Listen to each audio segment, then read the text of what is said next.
Putang ina, magtrabaho tayong lahat. Ito ang gusto ko. Pati kayo mga pulis, putang, papatayin ko kayo litsi. Huwag ninyo akong... Kasi pagka-mayor ka na, magpa-ano-ano ka lang, palutay-lutay ka lang, wala mangyari sa Pilipinas, maniwala ka. Lalo na yung mga mayors na pumapasok sa droga, yan ang dapat unahin patayin.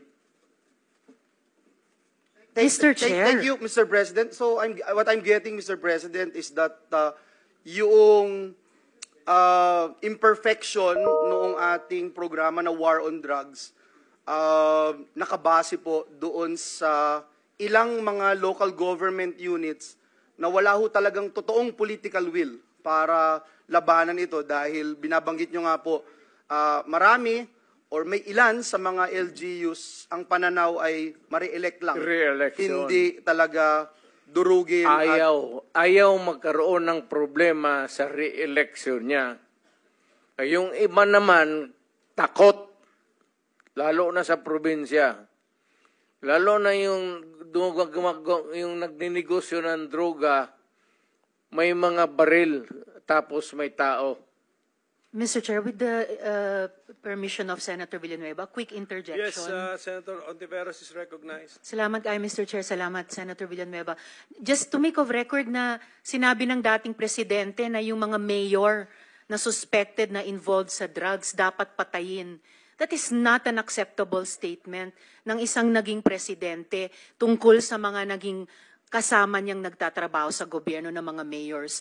For everyone, whether mayor, whether maliit na drug suspect, kahit pa yung mga high-value targets, may due process.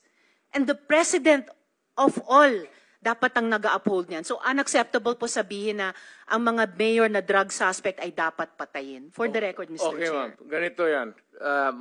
Mabutit dumating ako dito.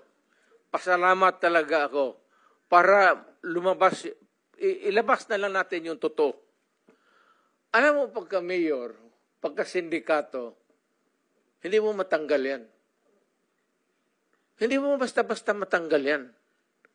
And they are there, so many stories abound. Hindi na ako kailangan magbigay ng example sa inyo. Dito sa Maynila, mga mayors, pera. It's always money, money, money, money.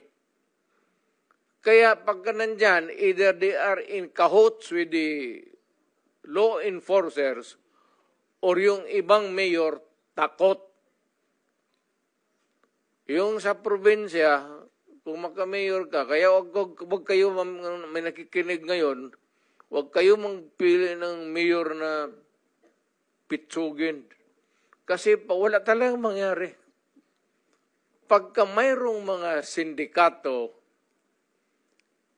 ex-policemen, ex-soldiers na may baril, tapos takot kang mamatay, walang mangyari sa siyudad mo. You have to, maraming problema na nakatago, ma'am, na hindi natin nakikita. Nasa undercurrent yan. Hindi natin nakikita yan. Sino po ba yung mga yon? Hindi, all over. Mayors. All over. Hindi ko masabi. Just for the record again, Mr. Chair, and with thanks to Senator Villanueva, unacceptable na sabihin ng isang dating presidente, or kung sinabi ninyo noon, nung presidente kayo, na ang sino mang suspect, maliit man, malaki, mayor, na suspect sa drugs, ay dapat patayin. Kasi may due process po. Salamat kayo, Mr. Chair. Salamat, Senator Villanueva. Yan, yan ang, that is my stand. If you do not agree with me, I'm sorry.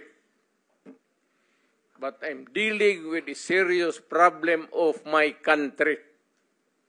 Hindi mo madala sa pakiusap yan. Sabihin mo, putang ina, huminto ka pag hindi, tutudasin kita.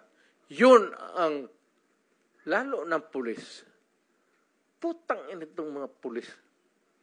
Pagka pumasok yung pulis sa droga, Hindi mo sabi, hoy, pulis, huminto ka. Puntahan mo yung pulis, sabihin mo, mga pulis, kung mga tao na harapin ko, o total, let us be, labas na lang natin yung, pati yung